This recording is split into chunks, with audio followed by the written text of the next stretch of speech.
சுரேஷ் சாலவினுடைய கைதை நிரூபிப்பதற்காக அல்லது கைதுக்கான விடயங்கள் நெருங்கி கொண்டிருக்கின்றன. சுரேஷ் சாலை அவர்கள் மிக விரைவில் கைது செய்யப்படுவதற்கான சூழ்நிலைகள் மிக மிக தெளிவாக தென்படுகிறது.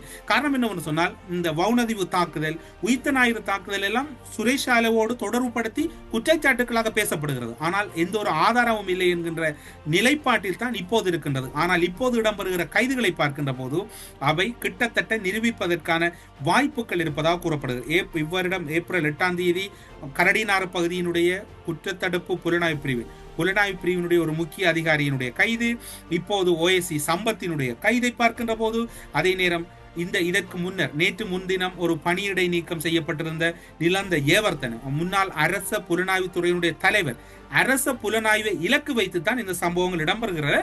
காரணம் என்ன சொன்னால், அவ்வளவு வலுவான சாட்சிகள் இருக்கின்றது.